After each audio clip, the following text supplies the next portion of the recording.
Jai Baba. Nothing is real but God.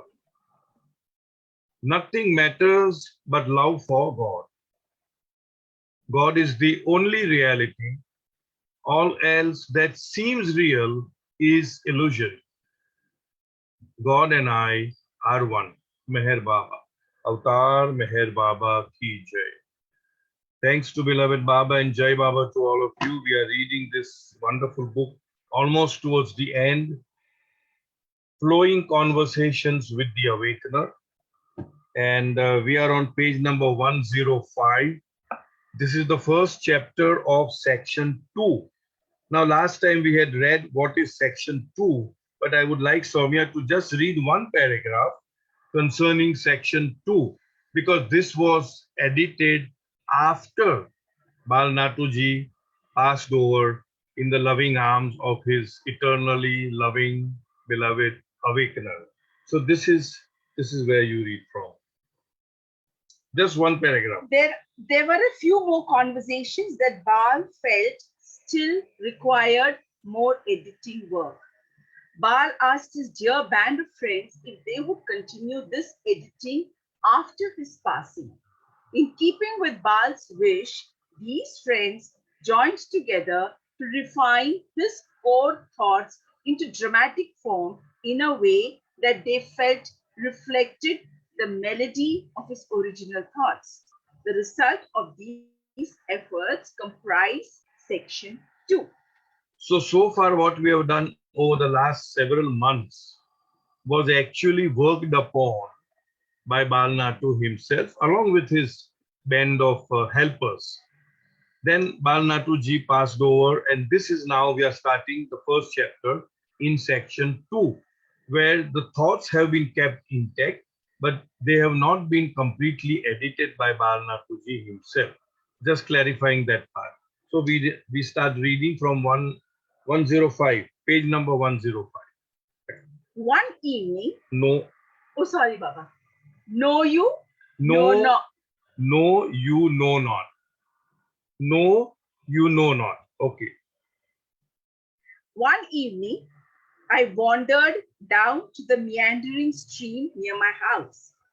After hopping from rock to rock, I made myself comfortable on a large boulder midstream. The reflection of stars glimmered in the slowly moving water.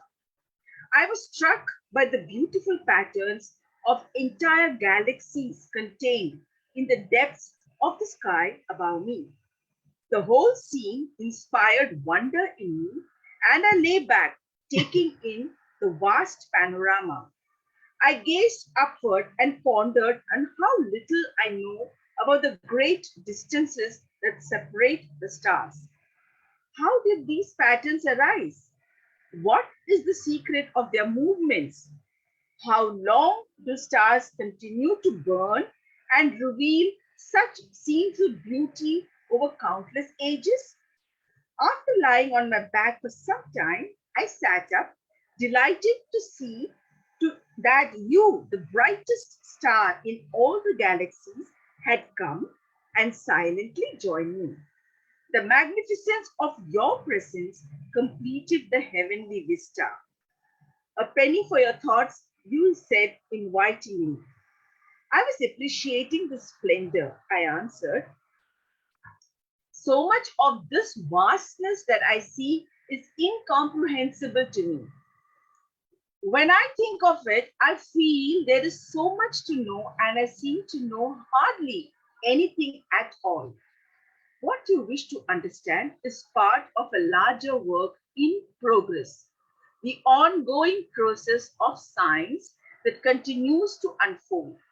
The sciences first advanced by ages, then centuries.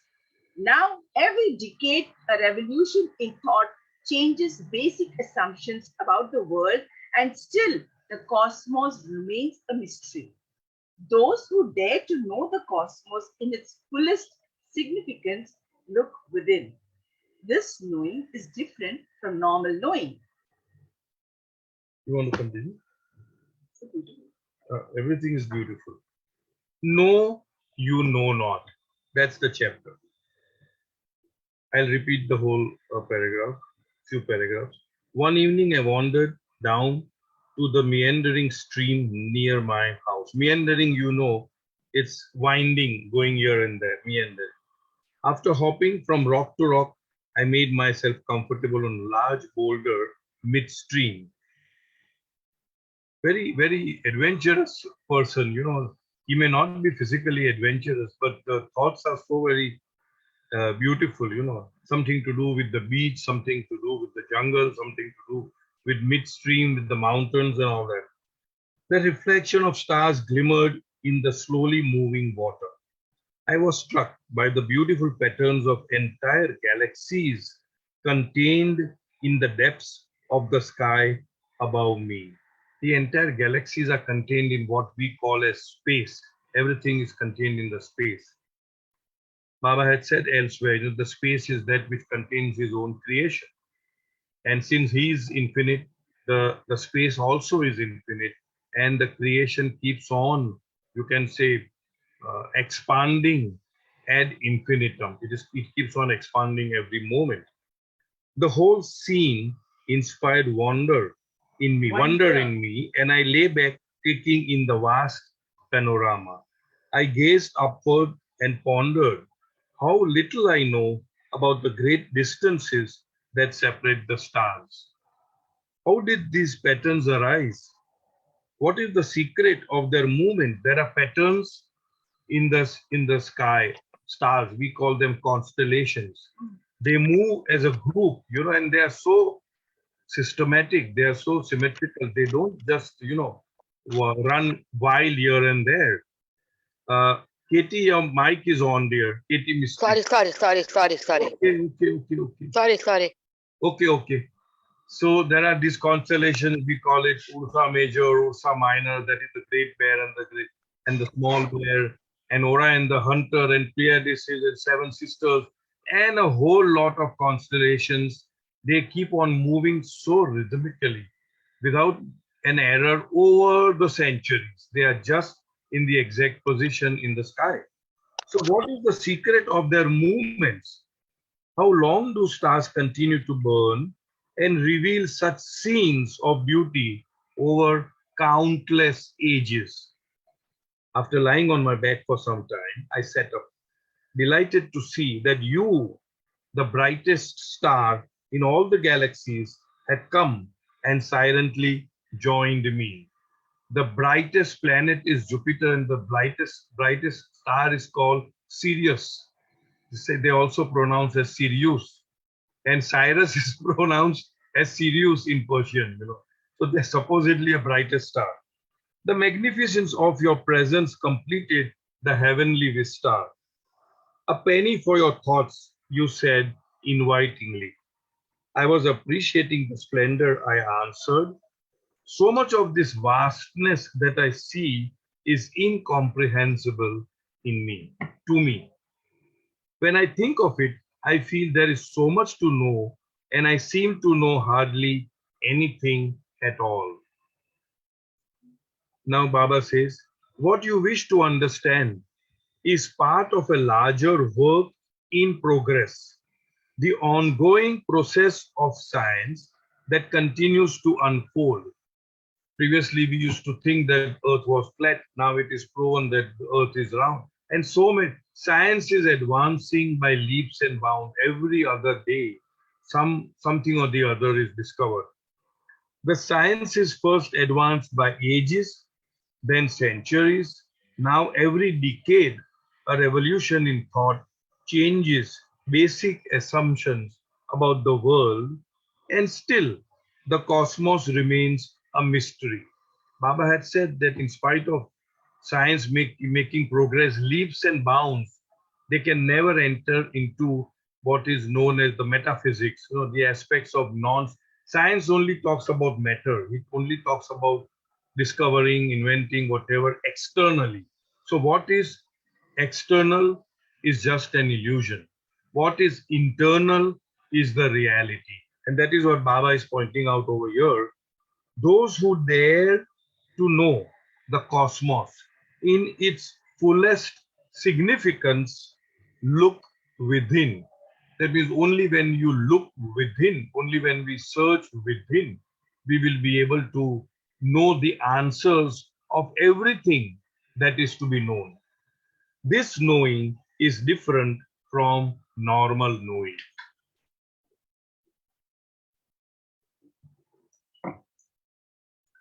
But science is making so many advances towards understanding the secrets of the universe. Doesn't it deserve my attention? What do you expect to gain from scientific knowledge? Consider the growth of the nail on your little finger. Have you given any thought to it? You queried. No, I replied. Though you know nothing about the precise details from a scientific point of view, your fingernails continue to grow. That's true. Similarly, you are unconscious of your breath, which is an intrinsic part of all your activities. Every moment you go on breathing, even though you don't understand the process. Yet you surrender what is a part of you to the domain of science as though it inquires as though its inquiries reveal deeper levels of truth than your own. What is breath after all? The real breath is self-knowledge. You paused and then went on. I don't burden you with the understanding of the many involuntary actions that support life. The messages the nerves send to your brain, for example. Who takes care of it all? I do. And I awaken the need in you to find out more information only when necessary. Is that why they say ignorance is bliss? Knowing one's own ignorance is bliss. This is not just confusing, but confounding, I said. I want you to be aware of your ignorance, not be ignorant. Know you know not. What a conundrum. Not knowing, isn't that a negative form of knowing? If I know that I don't know, then I still know something, right? Yes, that is so. It is a paradox. You cannot analyze this statement with your limited mind. It is only when the mind becomes silent that you can transcend both these aspects and go beyond knowing and not knowing. Continuing, you added, you generally resist the idea of not knowing and emphasize the things you feel you know. In order to get a sense of value of being aware of your ignorance, imagine your state of mind when first embarking on a sea voyage or scaling a mountain for the first time. In those instances, automatically you know how little you know. Modest acceptance of your ignorant state helps make you humble and honest. So, approach your activities with the eyes of not knowing. This understanding of one's not knowing is the sprouting of the real knowledge, which is boundless and immeasurable. And remember, I am the source of this real knowledge, which is ever alive in the heart. What you are saying is inspiring, but won't the awareness of my ignorance undermine my confidence in carrying out daily tasks? Your belief that you know something may give you a sense of security in your dealings with the world, but it also clutters the mind with preconceptions that may reduce its clarity and diminish its capacity. By letting go of your preconceptions, you gain access to your inherent voice and strength that is always there. You are then able to stand firmly in the world, attending to the duties that are expected of you. Though at times you may fear the unknown, remember that not knowing is what awakens the sense of adventure in you and opens the door to real understanding.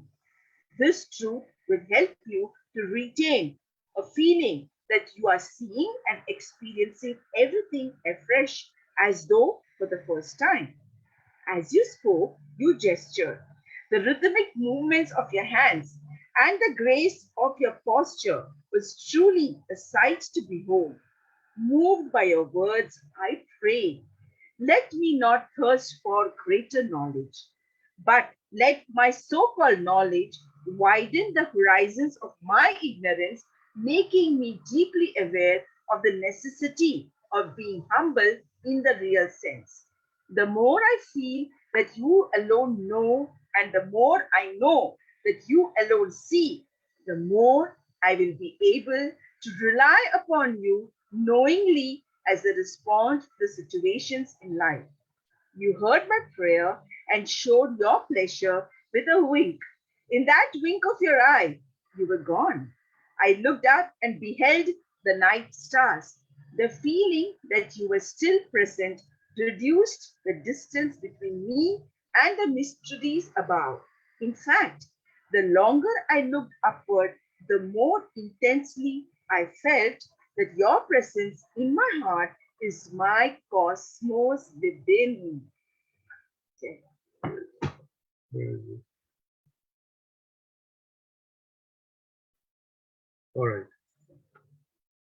So here we ended by Baba saying that the knowledge of the external world, the outer world, keeps on changing.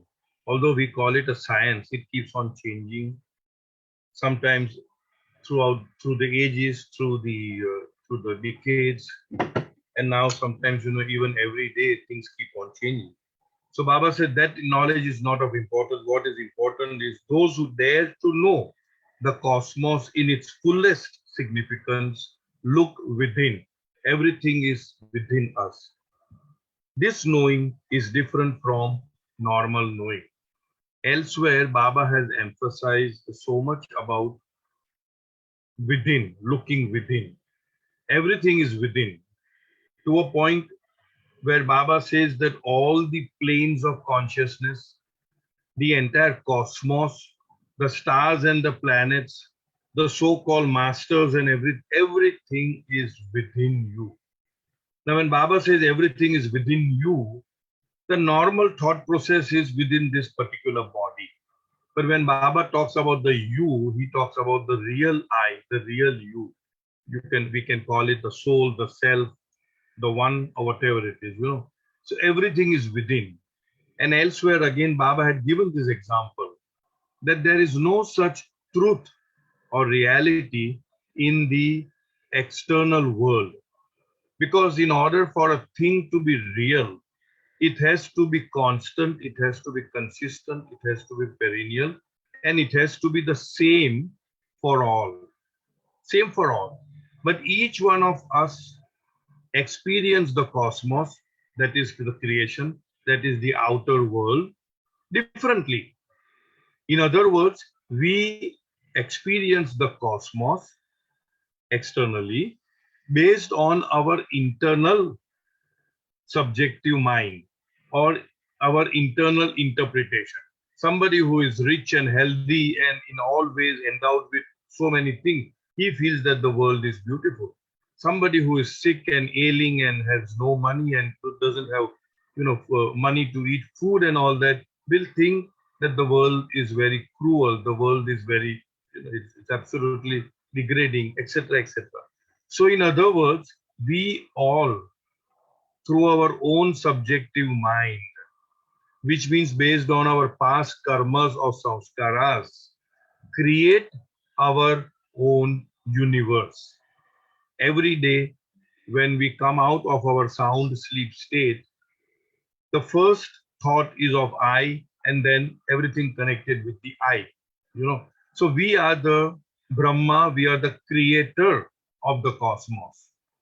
And as long as we are in the so-called awake state, now we are supposedly awake, which is the false awake state, we are the Vishnu, the preserver, the protector, the retainer of the entire creation. And then when we go back into our deep sleep state or unconscious state, we withdraw our own creation within ourselves. So we become what is known as the Mahesh, the creator, the preserver, and the dissolver of the destroyer. Katie, the mic, please, my dear. Katie. Oh Lord, I'm going away. Sorry. No, no, no, no. Please don't go away. Please don't go away. Never mind. It's okay. We want you to, Baba wants you to listen to what is happening, to hear, witness this. So here we are ourselves the creator, the preserver, and the destroyer, the Brahma, the Vishnu, and the Mahesh. And therefore, for each one of us, the creation is different. And anything that is different, anything that is changing, anything that is varying cannot be the truth. Okay. So your Baba says, I'll come to you. So your Baba says that those who dare to know the cosmos in its fullest significance look within. This knowing is different from normal knowing. Yes, go ahead, Rakesh. Rakesh, go ahead. Jai Baba, I was just reminded of a phrase or a line you use very often, that our perception is colored through, what was that? Could you please repeat that? Come on. The mood of the perceiver invests the perception with its own coloring. The mood of the perceiver. If I am in a happy mood, I see everything beautiful and happy. The mood of the perceiver invests the perception. What I am seeing is the perception. What I am perceiving is the perception. What I am experiencing is the perception. The mood of the perceiver invests the perception with its own coloring. These are Baba's words in the discourses. So that means as within, so without. If you are in a peaceful mood within, if we understand that everything is in perfect order, that everything is happening according to the wish and will of our beloved Lord, then nothing disturbs you. Anything that is happening outside, you will interpret it, you will perceive it as there is a certain purpose to what is happening outside. I may not know the purpose, why this khun kharabi, why this war, why this earthquake, why this tsunami, I don't understand. But it is Baba's business, it is God's business. Okay, it should be okay. I'm sure it must have a purpose. For there's a bigger plan. So it's a puzzle, and I am only aware of a jigsaw puzzle, only a small piece of that entirety. So I am at ease. So when you are in that mood, then everything is in perfect order. But if we are agitated for any little thing within, wife has cooked the food but with too much of salt, so I am very much disturbed. How can I eat? I was so hungry and I wanted to eat, and now what do you expect me to eat? This salty food, as it is, I'm suffering from high blood pressure, and if I eat more salt, whatever. So then when the mood is agitated, then everything outside of you seems disturbing and perturbing. So that's what it means. Is that clear, Rakesh? Thank you so much. Thank you. So here we have seen that this knowing is different from the normal knowing, which means the knowing within is more important. But science is making so many advances towards understanding the secrets of the universe. Doesn't it deserve my attention? Doesn't it deserve that I should know all the leaps and bounds of sciences that they are taking place? Every single day, something or the other is coming up new. Shouldn't I be kept abreast of all these things? What do you expect to gain from scientific knowledge? Consider the growth of the nail on your little finger. Have you given any thought to it? You queried. Many of us are constantly wanting to know about the external world so that we are not left out when we meet at a party or some place, where intellectuals are there and people are discussing. I don't want to be left out. I want to be updated all the time. So Baba says, what will you gain out of all this thing? Now, such a simple thing like the growing of our fingernail, are we paying any attention to it? Do we know how it is growing? No. So Baba says, what do you expect to gain from scientific knowledge? Consider the growth of the nail on your little finger. Have you given any thought to it? You queried. No, I replied. Though you know nothing, about the precise details from a scientific point of view, your fingernails continue to grow. So whether you know or do not know the scientific details of your own being or of anything outside of you, it will take its own course. That whether you know or no, whether you know or do not know, your nails will keep growing. If you know, it will grow faster. If you don't know, it will not grow or grow slow. It is not like that. No, I replied. Though you know nothing about the precise details from a scientific point of view, your fingernails continue to grow. That's true. Similarly, you are unconscious of your breath. We are unconscious of our breath. Only when we are climbing a mountain or climbing some steps, or when we are suffering from some breath disease, asthma and all that, we become conscious of the breath. Otherwise, we take it for granted. Similarly, you are unconscious of your breath. Your unconscious means not aware of it, which is an intrinsic part of all your activities. The moment the breath stops, the soul leaves the body. Every moment you go on breathing, even in sleep, even in sound sleep, even when we are unconscious of our own being, the breath goes on. Are we aware how God has beautifully organized all these things? Even when we are not aware, the digestion takes place. You know how beautifully the nerve endings are there, the sensations are there, how beautifully the entire being, not only the human being, the entire creation, how intrinsically it has all been organized. Every moment you go on breathing, even though you don't understand the process, yet you surrender what is a part of you to the domain of science, as though its inquiries reveal deeper levels of truth than your own. So here I would interpret this as, that even though you do not know, you have surrendered that aspect of your not knowing to the so-called sciences, and it takes its own course without your knowing it. After all, what is breath? What is breath after all? The real breath is self-knowledge.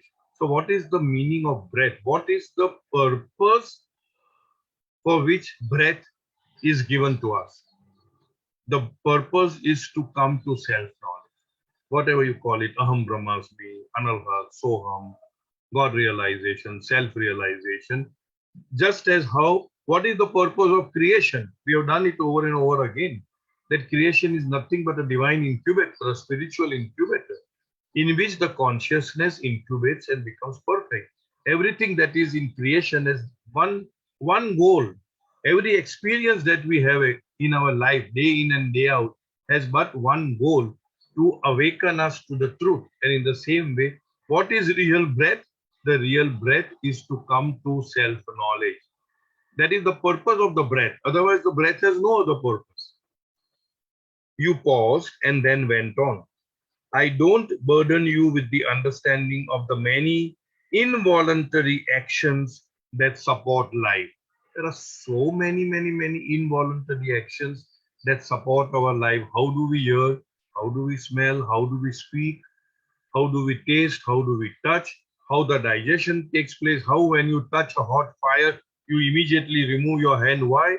Because there are nerve endings. They immediately convey a message to the mind that this is something dangerous. How we flee, how we run when some danger.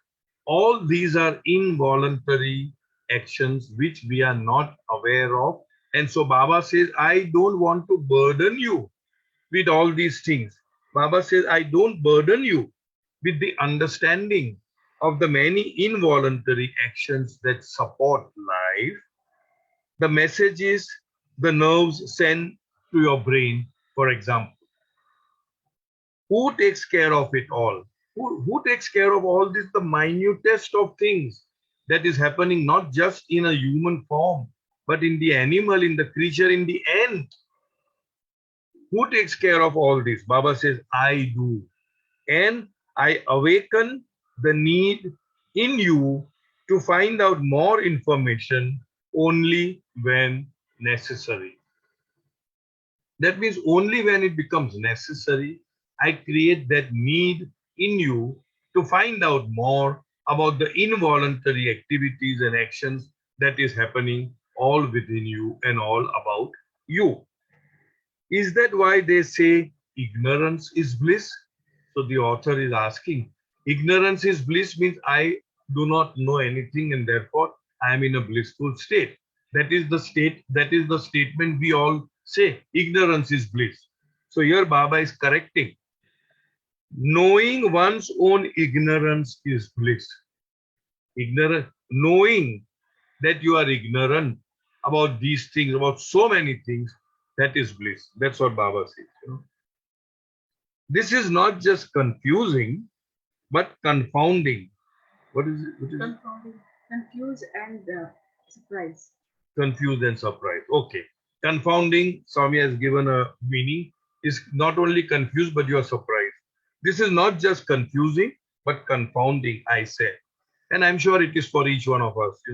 I want you to be aware of your ignorance, not be ignorant. See, don't be ignorant, but be aware of your ignorance. That there's a world of difference in that. Know you know not. That is the title of the chapter. Know you know not. Know that you do not know so many things. What a conundrum. Conundrum would be you can say a mixture of words, the way words are arranged. Not knowing, isn't that a negative form of knowing? If I know that I don't know, then I still know something, right? Right. Yes, Baba says that it is. It's a paradox. That means I know that I do not know something. It's a paradox. You cannot analyze this statement with your limited mind. See, knowing, not knowing is a very interesting aspect. I remember, and I've shared this on this forum, where once Baba was in a mood and he asked, that I am infinite knowledge. What do you mean? What do you understand when I say I am infinite knowledge? So different people, monthly people said different things. That means you know everything. That means there is something, you know of all the past millions of years and what is going to happen in the future millions of years.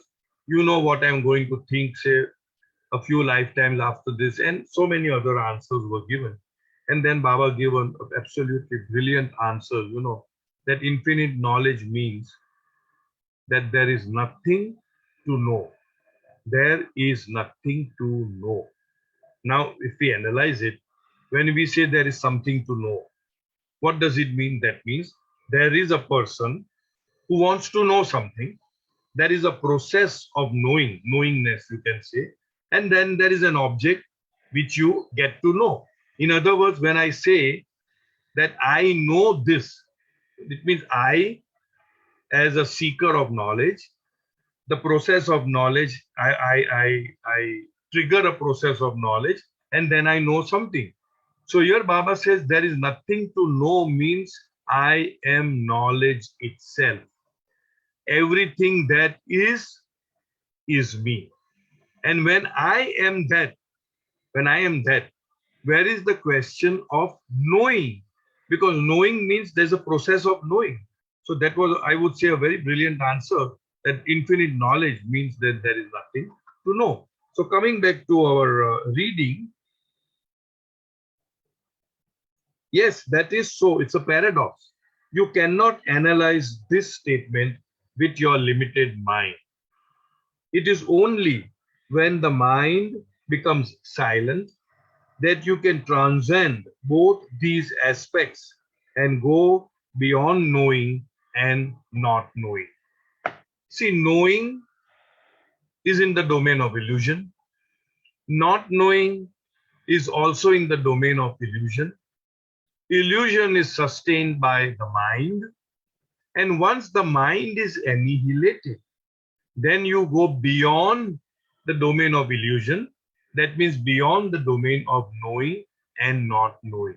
That is the real, like how we have done earlier about selfishness, selflessness. Both are in the domain of illusion. Both bind. so-called bad karmas, so-called good karmas. But when you transcend the domain of illusion, of selfishness and selflessness, then you go into the domain of selfness, selfness, capital S. That means it's not in the domain of illusion, it's in the domain of reality or truth. So here Baba says the same thing, that it is only when the mind becomes silent that you can transcend both these aspects and go beyond knowing and not knowing. Continuing, you added, you generally resist the idea of not knowing and emphasize the things you feel you know, because not knowing is considered as negative and knowledge is considered as positive, and both the negative as well as positive are in the domain of illusion. In order to get a sense of the value of being aware of your ignorance, imagine your state of mind when first embarking on a sea voyage or scaling a mountain for the first time. So you're a person who is adventurous, who wants to go on an adventure, maybe sailing, or maybe mountaineering, or maybe goes out into jungle hunting. There is an aspect of not knowing what is going to happen the next moment. So that is what Baba is trying to highlight, that aspect of not knowing. Here I'll repeat this, imagine your state of mind. What is the state of mind? You do not know what is up there on the mountain. You do not know what is there in the deep ocean. You do not know. Imagine your state of mind when first embarking on a sea voyage or scaling a mountain for the first time. In those instances, automatically, you know how little you know. You know how little you know. Modest acceptance of your ignorance, modest acceptance of your ignorant state helps make you humble and honest. In other words, here Baba is emphasizing that there are vast areas in the arena of our thinking process which we do not know, not knowing.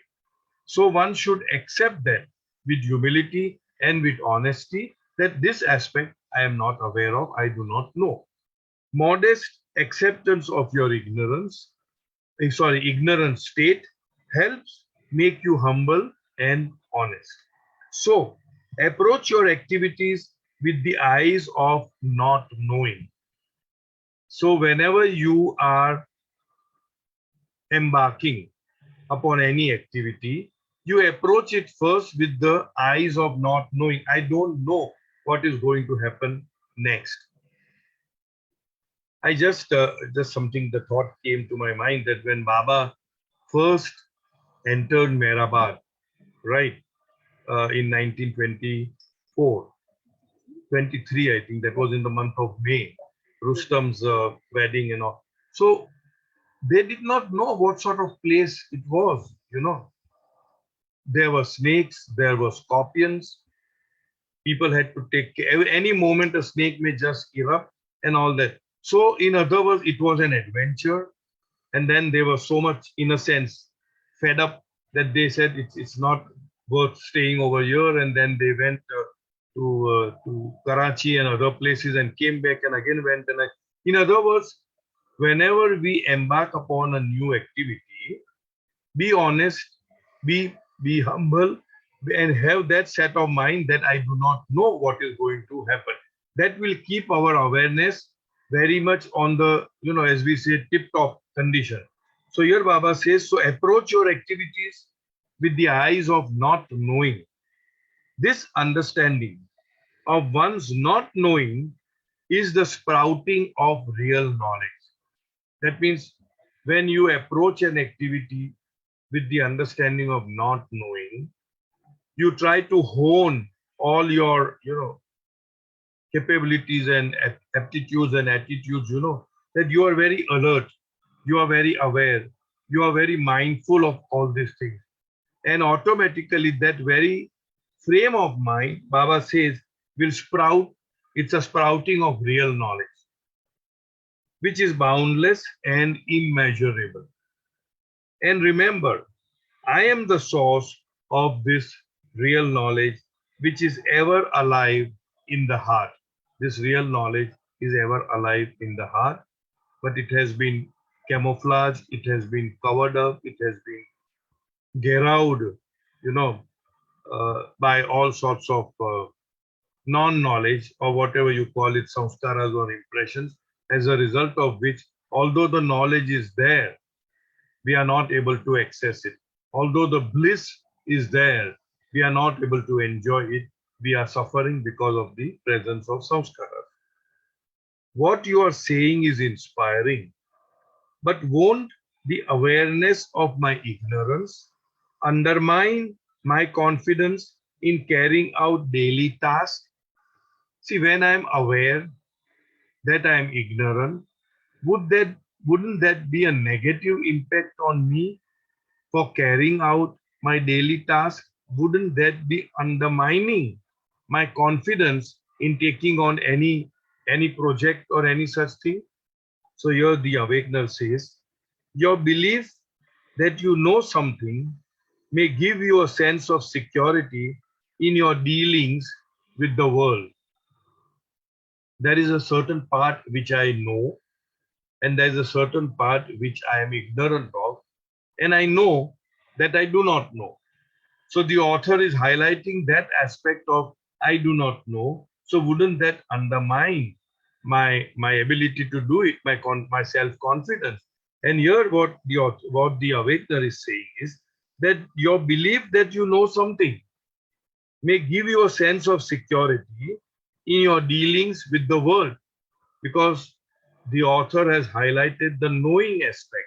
So he says, yes, it will give you an understanding that you can deal with the world through that much aspect of your knowledge. But it also clutters the mind with preconception that may reduce its clarity and diminish its capacity.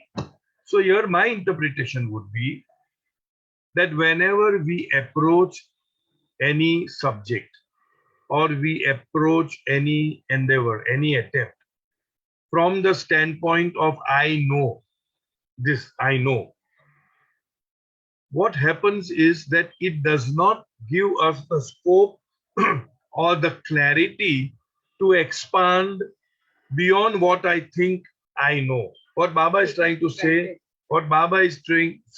we call it already always. Already always means I already know that this is like this. So in other words, we are approaching a subject, we are approaching an issue with a preconceived notion.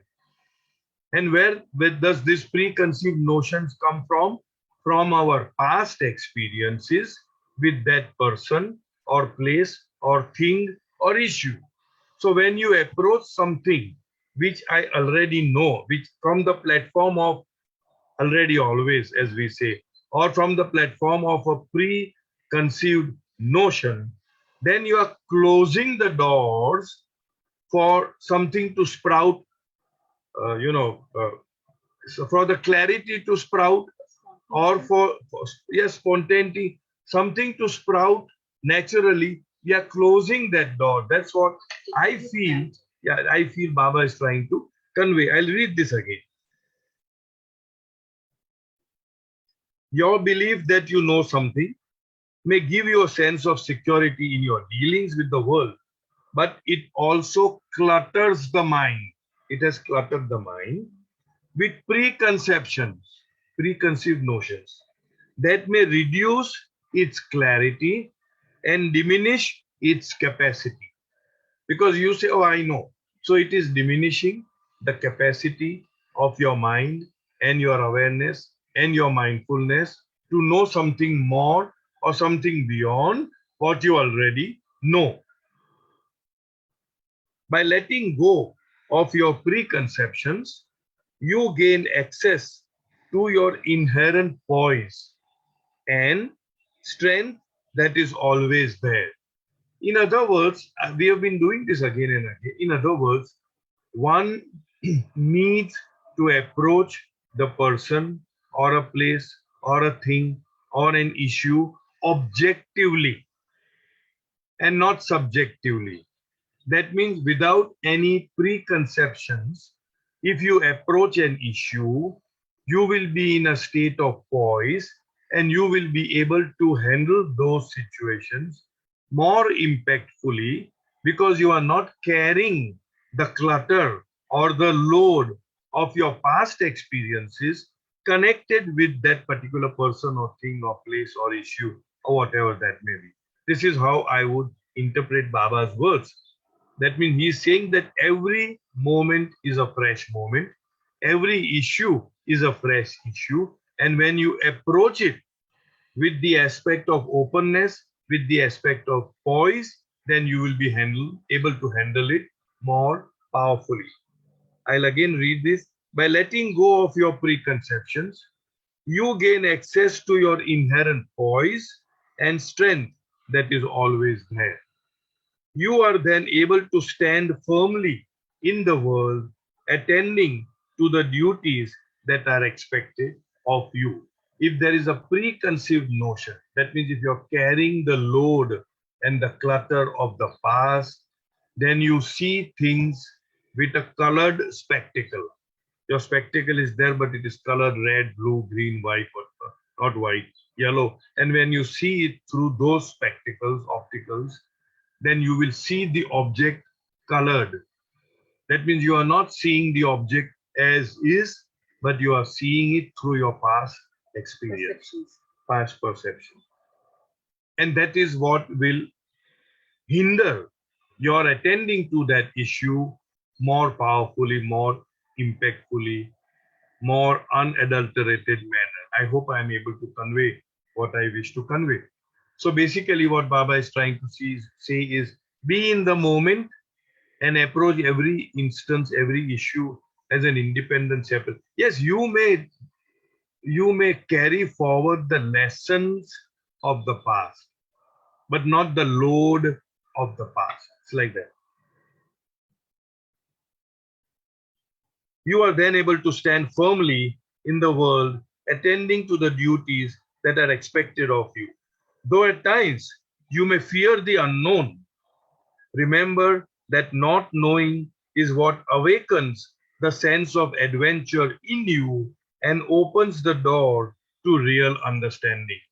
All those who are adventuring, going out in the space, they do not know what is going to.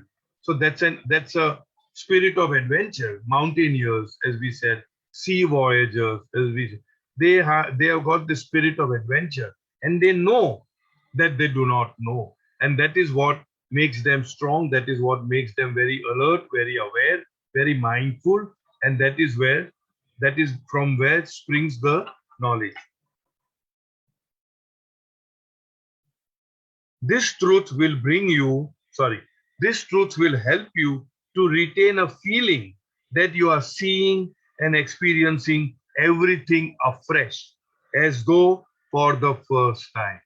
So that holds good for all our interaction or reaction, if you want to, or responses to every moment in our life. You are seeing that moment afresh and not from the spectacles of your past experiences.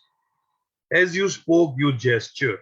The rhythmic movements of your hands and the grace of your posture was truly a sight to behold. Moved by your words, I prayed, let me not thirst for greater knowledge. That means the external knowledge. But let my so-called knowledge widen the horizons of my ignorance, making me deeply aware of the necessity of being humble in the real sense.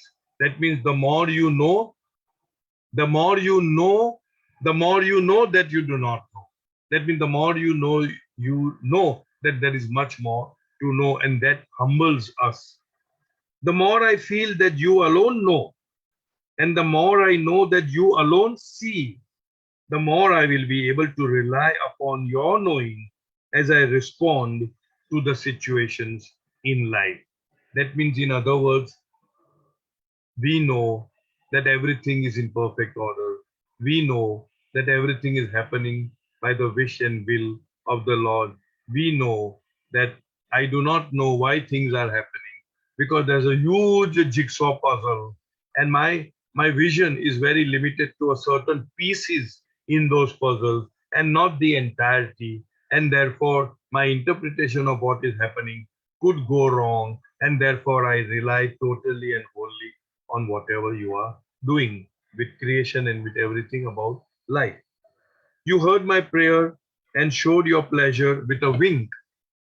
In that wink of your eye, you were gone. Baba comes like this and goes like this.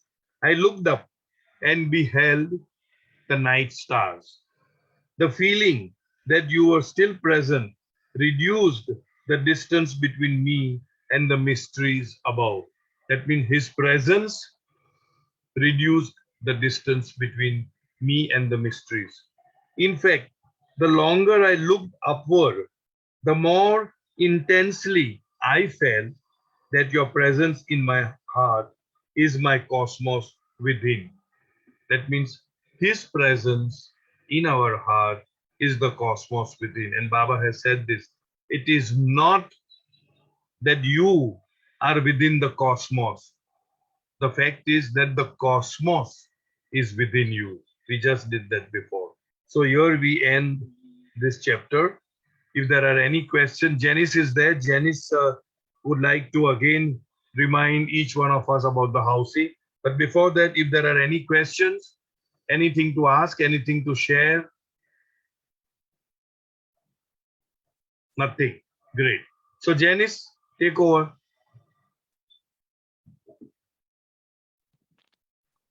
Jai Baba Uncle. Jai Baba everybody. Sorry, just a minute. My video. Jai Baba everybody. Am I audible? Yes, you are. Yes, you are. Good evening, everybody.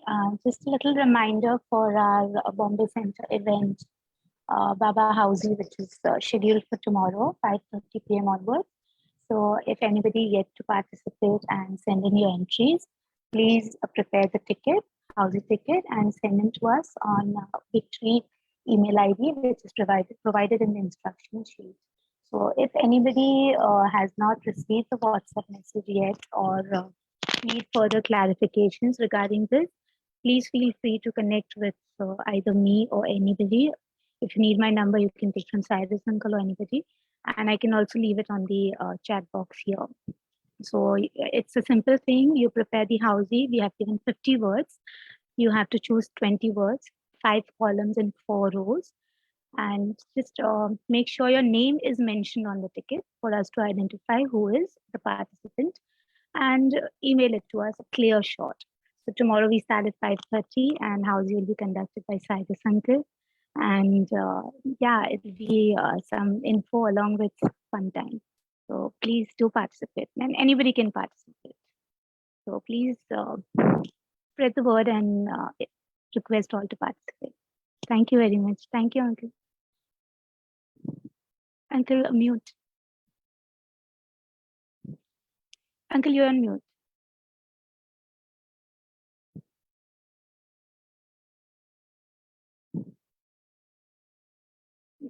Still, Uncle, now, yes. Yeah. So I'm just, we only have a few minutes more, so I don't want to elongate. What you're supposed to do is select any 20 words from the words that are given and put them in those blocks, like how we have numbers 4, 5, 7, 10, 14, whatever it is. So put those words in the slot, and those words would be, screened on the screen of your telephone or whatever. And I will be repeating that for those who are not very clear in their eyesight, so they can hear as well as see. And if you have that word in your ticket which you have yourself made, you just scratch out that word. And then there are those Jalli 7, first line, second line, third line, fourth line, whatever it is, and then first housey, second housey, all that is there, first full housey, second full housey. And the moment that particular one line or housey is done, all you have to do is unmute yourself and say housey, Jai Baba, right? Now what we are going to do is, you supposing the last word was Rustam Jafrawadi, let's say.